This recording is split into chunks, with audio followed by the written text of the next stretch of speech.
Heads up.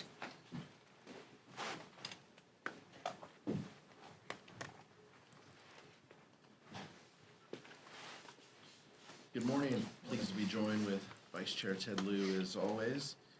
At midnight, the federal government officially shut down because Republicans failed to fix the healthcare crisis that they created. This is a sad, serious, and somber moment for the country. Americans are already facing a dual affordability and healthcare crisis thanks to Donald Trump's tariffs and Republicans' big ugly law. And now, because Republicans refuse to come to the table and negotiate with Democrats, Americans can suffer even more. We were elected to solve the problems of this country, not make them worse. And that's exactly what Donald Trump and his Republican henchmen are seeking to do. From the beginning of the Trump administration, Republicans have shown us that they have made their priorities clear. First, their signature legislative achievement. Republicans passed the largest cut of health care in American history, all to provide a tax benefit to corporations and billionaires. I wish that it was an exaggeration, but it's the truth. Democrats didn't greenlight this cruel, costly health care cuts, and now we continue to stand against them. Preserving and expanding access to quality, affordable care has always been House Democrats' top priority. It should come as no surprise to Republicans that we wouldn't support their agenda that dismantles health care, makes it more expensive, and puts it out of reach for hardworking families. That's why we've done everything in our power to give Republicans the opportunity to do the right thing, to join with us, to work, to collaborate, to have conversations, to have bipartisan funding bills that look out for the economic well-being of the country. We even laid out our own plan that keeps the government open while ensuring Americans could keep their health care, afford medications, and continue to see their doctors. Even as the government closes, Democrats will continue to keep fighting. I hope our Republican colleagues will finally wake up and join us. Vice Chair Ted Lieu. Thank you, Chairman Aguilar. Today is day one of the Republican shutdown. Republicans control the White House, the Senate, and the House. Democrats are here working on behalf of the American people. We're fighting to lower costs, cancel the cuts, and to save health care. And we're House Republicans, they are on vacation.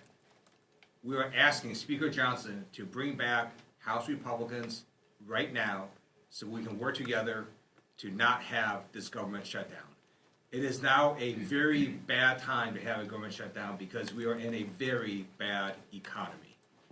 We know that unemployment has now hit near 4-year highs. We know inflation has continued to rise this year.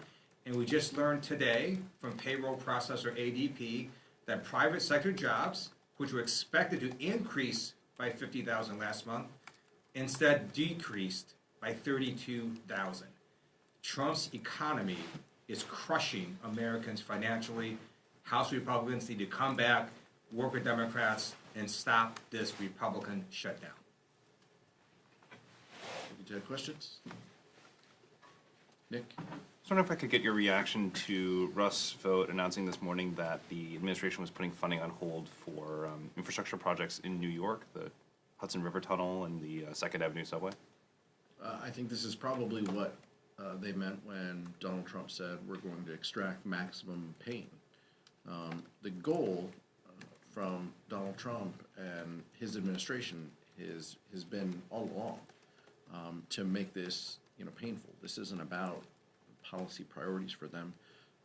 They want to send a message, and if it means hurting people in the meantime, if it means laying people off, if it means congressionally authorized and designated projects don't continue, it's clear that that's what they mean.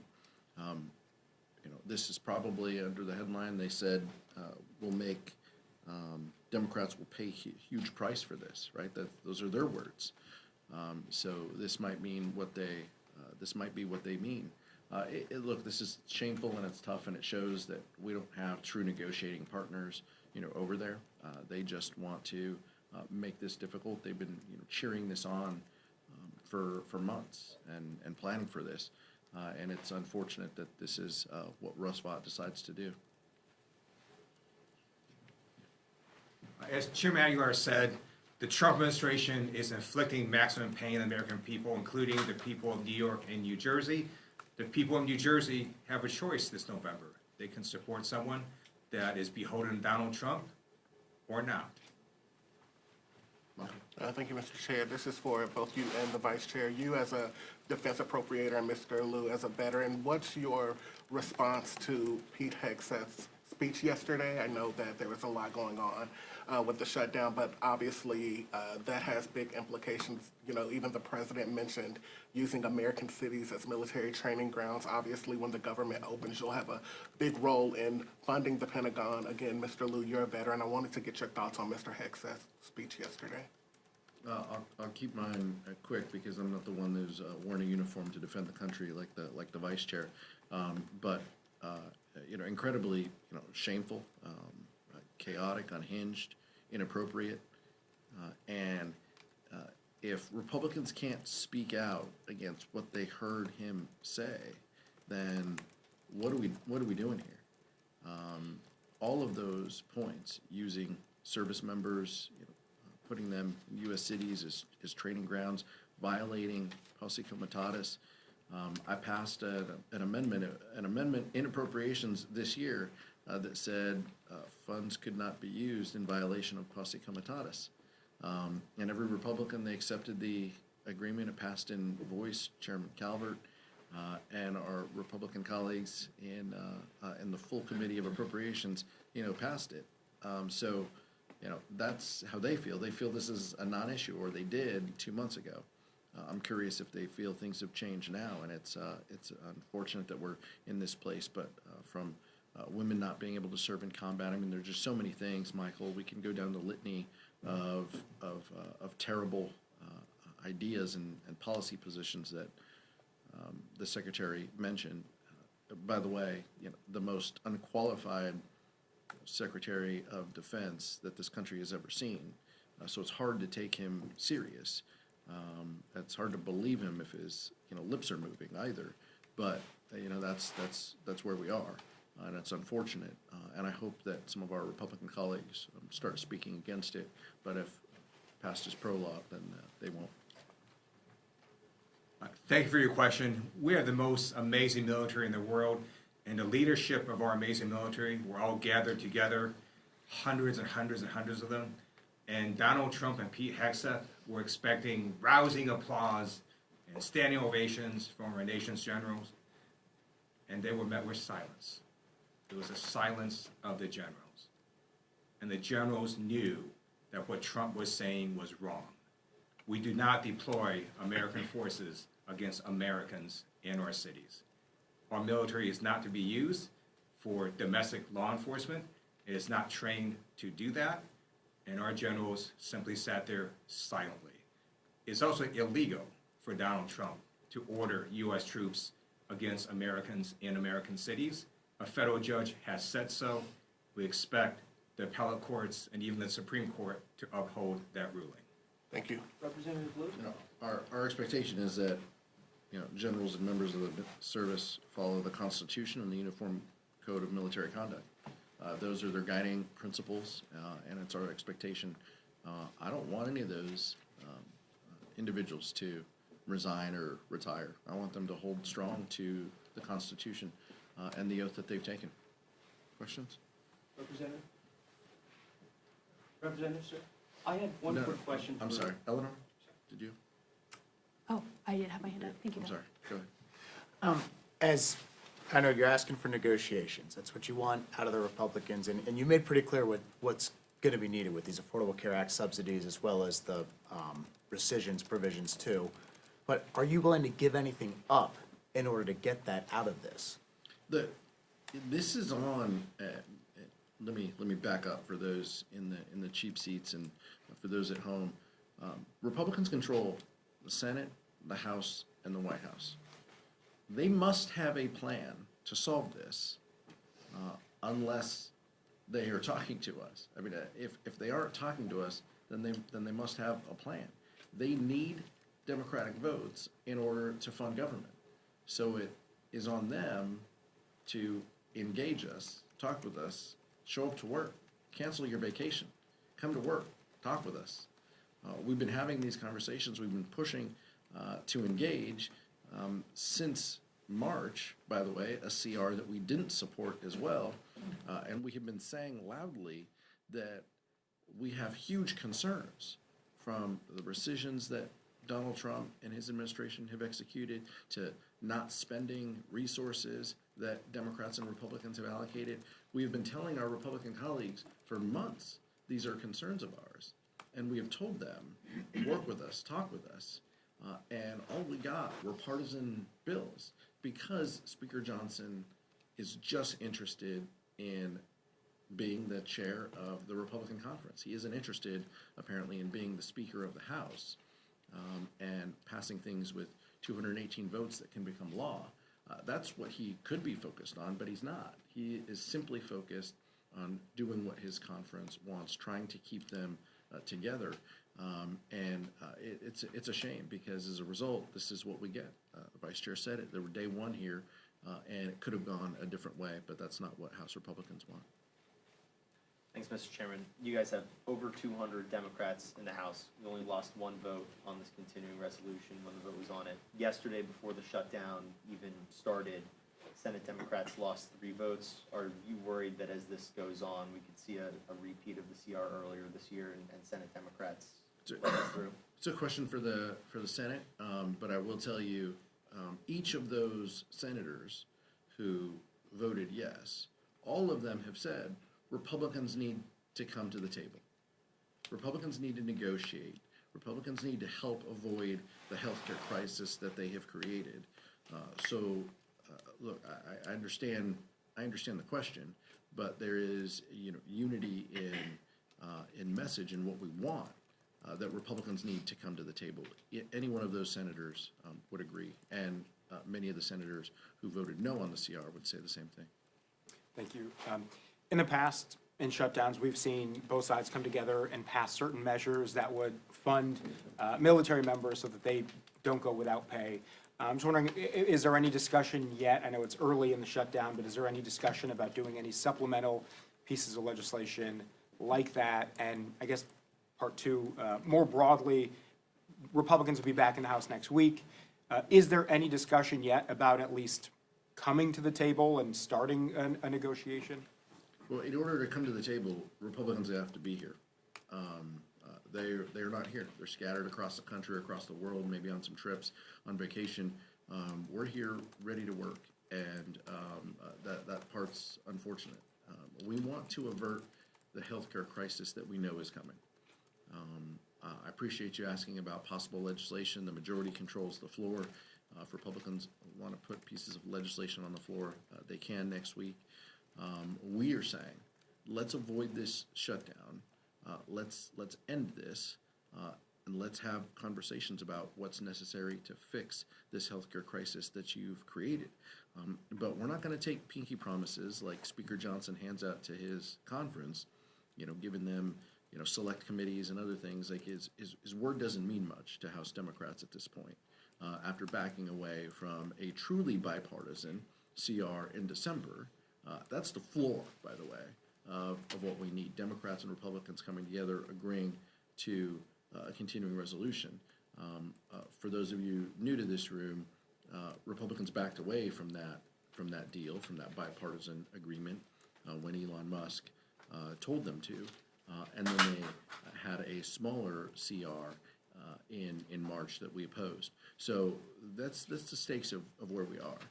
I don't control the floor. The Vice Chair and I don't control what comes to the floor. We'll handle that when Republicans notice it. But House Democrats stand ready and willing to engage and negotiate to end this shutdown if Republicans are serious about addressing the healthcare crisis that they've created. I just wanted to get your reaction to some fellow Democrats as well as Republicans have said, like the thousands of government workers who are going to go without a paycheck, that some members of Congress should also go without a paycheck. Just wanted to see if you agree with that or what you think about that proposal. Members will make their own decisions on that. We're very mindful of how the shutdown affects government employees, people who work for the federal government, who have been furloughed, people who work here in the United States Capitol, people who work as vendors here in the Capitol as well. We know that this is a disruption to them and their families. There's no pride, there's no glee in that. The Constitution indicates that members of Congress get paid, and so that is the current law. Some members will take other positions to have their pay set aside for a moment of time. Every member will make their own decisions. Mike? Thank you. Republican leaders are saying that they're not going to negotiate until the government is open. You're saying you're not going to open the government until they negotiate. So you guys have a real problem up here in the Capitol. With that in mind, do you see anyone in the White House, the president or anyone else, as a better negotiating partner at this point in terms of opening up the government? Even though you just said, what did you just say? We don't have true negotiating partners over there. But is there anyone in the White House who you could talk to? Yeah, I don't think there's. I think it's incredibly difficult, but I think I don't think we trust any deal without Donald Trump in the room and as part of it. House Republicans have proven, even if they agree to something, they have to go back to him to bless it. And so I don't think at this point there's a solution without the president being in the room. And I think Leader Jeffries and Leader Schumer said the same thing in the White House, or something similar to the president in the White House.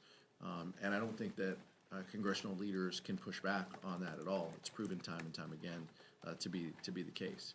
I hope we were in a different situation where we could engage in that. House Republicans have burnt through their goodwill by walking away from bipartisan deals in the past. Today was the first day that NPR and PBS were stopped receiving federal funds. What are your concerns with this lack of funding? Our concerns are, the bedrock of our democracy is a free press, and that means everybody should get an opportunity to hear the news, no matter your zip code, no matter if you're in a rural community or an urban community. And many communities get their news through one or two, channels or radio stations. And in a lot of rural America, much of that is through NPR and their affiliates. So I'm less concerned with the kind of Beltway news sphere. No disrespect to all of you, but how Americans across this country receive their news, and in many cases there's been media consolidation and just geographic barriers to people getting their news. We need to make sure that people have fair and honest reporting, so they can make a decision on what's best for them and their families and their communities. And I think the decisions that Donald Trump and House Republicans have made to eliminate that funding is wrong. I think a couple of Republicans have spoken out against it. Some have tried to strike a deal and have floated options, but to date we don't have that. And so many of these stations, I'm afraid, are going to lose funding and jeopardize the services that they provide to rural America. That's unfortunate. Thank you. Last one. What are your reactions to the tariffs on pharmaceutical drugs that take effect today? The tariffs in general that Donald Trump is put forth are terrible for our economy. I'm only pausing and withholding because if you wait a day or two, he might pull them back, right? He might pull them back and then put them back on again, off again. It's terrible for the economy. It's terrible for the markets, but more importantly, it hurts people. It adds uncertainty to folks. It raises the cost of healthcare. It raises the price of prescription drugs. House Democrats have made it a priority to lower the cost of prescription drugs. That's exactly what we did when we were in control, ensuring that Medicaid has the negotiating power, Medicare has the negotiating power that the VA has in keeping the cost of prescription drugs down. That's a policy that we stand by. That's a policy we would expand if we had our options. We want to lower the cost that people pay for pharmaceuticals. What Donald Trump is doing is raising the costs that pharmaceuticals pay. That is diametrically opposed to what we want to achieve, and it's unfortunate, but it continues down the path of chaos and confusion that his administration has rained upon us for 10 months. The tariffs are making this bad economy even worse. So estimates have come out saying that the average American family is going to pay $2,500 more because of Trump's tariffs. And in terms of pharmaceuticals and healthcare, the reason that we are here today, Democrats, is we are fighting in DC to cancel the cuts, lower the costs, and save healthcare. So the Republicans have massively cut healthcare and Medicaid. You're going to have $500 billion cut come to Medicare if that's not fixed. You have Republicans discontinuing the tax credits for their Affordable Care Act. And in America, if you don't have healthcare coverage and you get really sick, you still get treated at the hospital because we don't let people die. And then those costs get passed along to everybody who does have employer-based healthcare coverage. So those premiums also increase. So we're fighting to lower costs, not only in pharmaceutical drugs, but everywhere in healthcare. And we ask Republicans to stop your vacations and come to DC and work with us. Thank you. Thank you. Thank you.